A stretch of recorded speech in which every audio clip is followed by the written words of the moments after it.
Pemilu merupakan kepanjangan dari pemilihan umum. Pemilu ini berfungsi untuk pengambilan keputusan secara formal, di mana masyarakat nantinya akan memilih seseorang untuk memegang jabatan politik, yaitu presiden dan wakil presiden, anggota DPR, anggota DPRD di tingkat provinsi atau kabupaten atau kota, dan anggota DPD. Oh iya, biasanya kalau kawan Brin dengar pemilu, yang langsung ada di pikiran pasti pemilihan umum di tingkat nasional. Pemilu di Indonesia terbagi dua, yaitu pemilu di tingkat nasional dan tingkat daerah. Keduanya dilakukan secara serentak. Pemilu serentak baik nasional dan daerah ini akan diterapkan pada pemilu 2024 mendatang. Siapa saja yang dapat menjadi pemilih dalam pemilu? Bagi kalian yang sudah berusia 17 tahun ke atas atau sudah pernah kawin, bisa banget untuk ikut pemilu ya. Tentu bagi yang mengikuti pemilu ini, wajib sudah mempunyai KTP untuk membuktikan bahwa kamu memang benar warga Indonesia. Selain itu, orang yang bisa ikut pemilu harus memiliki jiwa yang sehat, memastikan diri bahwa hak untuk memilih sedang tidak dicabut, dan juga bukan anggota Polri atau TNI. Gitu kawan Brin. Untuk itu, yuk kita secara aktif melakukan pengecekan apakah kita sudah terdaftar sebagai pemilih dalam daftar pemilih tetap yang dapat diakses di website KPU. Jika sudah terdaftar, kita juga perlu cek kembali apakah data-data kita sudah sesuai. Misal, kesesuaian antara domisili dan daerah pemilihan. Kalau kawan Brin menemukan ada data yang tidak sesuai, maka perlu melakukan pelaporan agar datanya diubah dan masuk dalam kategori daftar pemilih tambahan. Kawan Brin bisa mengikuti pemilu ini di TPS. Tapi TPS itu apa sih? TPS adalah tempat pemungutan suara. TPS merupakan tempat dilakukannya pemungutan suara, di mana nanti pemilih akan diberikan surat suara dan diperkenankan menggunakan hak pilihnya secara rahasia di dalam bilik suara. Selanjutnya, pemilih dapat memasukkan kertas suara tersebut pada kotak suara yang disediakan oleh panitia penyelenggara pemilu setempat. Kotak suara tersebut memiliki logo KPU. Pemilih lalu memberikan suaranya dengan cara mencoblos pada kolom pasangan calon yang memuat nomor urut atau nama pasangan calon atau foto pasangan calon. Yuk kita pergunakan hak pilih ini sesuai hati nurani dan bebas dari tekanan apapun dan dilakukan secara rahasia. Pemilu ini harus berdasarkan asas langsung, umum, bebas, rahasia, jujur, dan adil. Kalau pemilu sendiri kira-kira udah ada sejak kapan ya? Pemilu sudah ada sejak lama loh kawan Brin, sejak Indonesia berusia 10 tahun. Wah, sudah lama juga ya. Masyarakat Indonesia sudah 12 kali mengadakan pemilu. Pertama kali dilaksanakan pada tahun 1955 dan berhasil dilaksanakan secara demokratis serta dijadikan pedoman untuk pemilu selanjutnya. Sejak Indonesia memulai transisi demokrasi pada tahun 1999, maka dimulailah pemilu demokratis pertama pada saat itu. Pemilu selanjutnya yaitu pada tahun 2004, 2009, 2014, 2019, dan pemilu yang akan datang adalah pada tahun 2024.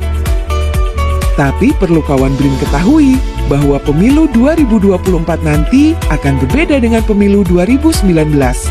Pada pemilu 2024 nanti, pemilu presiden dan legislatif akan digabung menjadi satu, sehingga disebut dengan istilah pemilu serentak.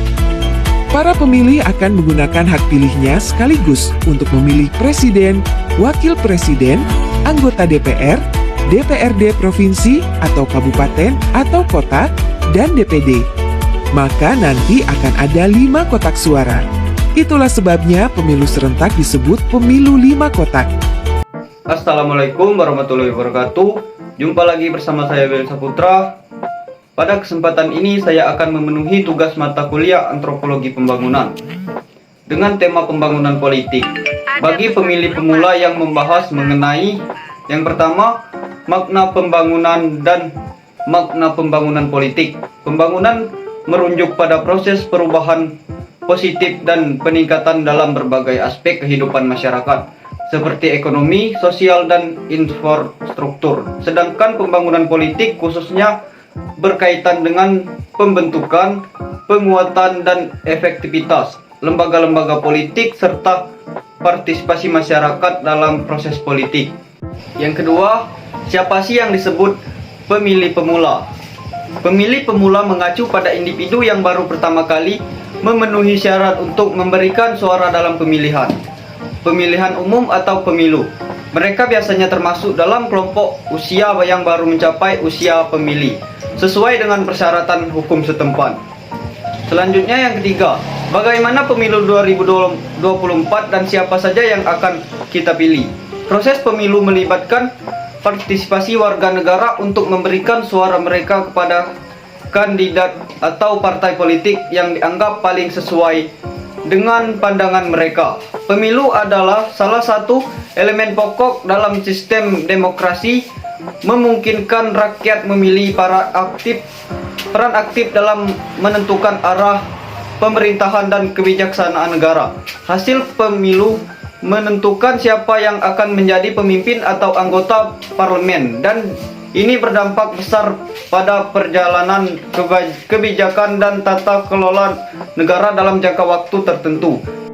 Adapun kontestan yang akan dipilih pada Rabu 14 Februari 2024 yaitu Presiden dan Wakil Presiden, anggota DPR, DPD, DPRD Provinsi, dan DPRD Kabupaten atau Kota. Baiklah saudara, untuk mengetahui pemahaman pemilih pemula pada 2024 nanti, mari kita simak wawancara berikut. Assalamualaikum warahmatullahi wabarakatuh. Waalaikumsalam warahmatullahi wabarakatuh. Izin wawancaranya. Baik, Boleh perkenalkan nama dan umur kakak? baik. Perkenalkan, nama saya Dandar Rosyad Pensuri, umur 18 tahun. Baik. Apakah sudah terdaftar sebagai pemilih pada pemilu 2024 nanti? Ya, saya sudah terdaftar dalam pemilu 2024 yang akan datang. Oke. Apakah sudah tahu kapan pemilu akan dilaksanakan? Pemilu yang akan dilaksanakan pada tanggal 14 Februari 2024 yang akan datang. Oke. Siapa saja yang akan kita pilih pada pemilu 2024? DPR, DPRD Provinsi, DPRD Kabupaten atau Kota, Presiden dan Wakil Presiden. Bagaimana tanggapan kakak tentang golput? Kalau menurut saya itu sih wajar-wajar saja, karena setiap orang itu memiliki hak dan kewajiban memilih mereka masing-masing. Oke, baik. Bagaimana tanggapan Anda mengenai caleg yang menyuap? Menurut saya, perbuatan caleg yang menyuap itu sangatlah tidak baik, dikarenakan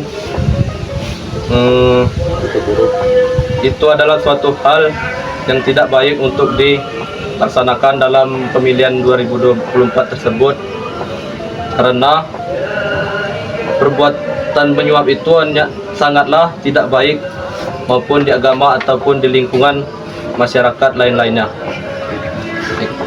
Dan bagaimana menurut kakak mengenai caleg agar dapat simpati rakyat?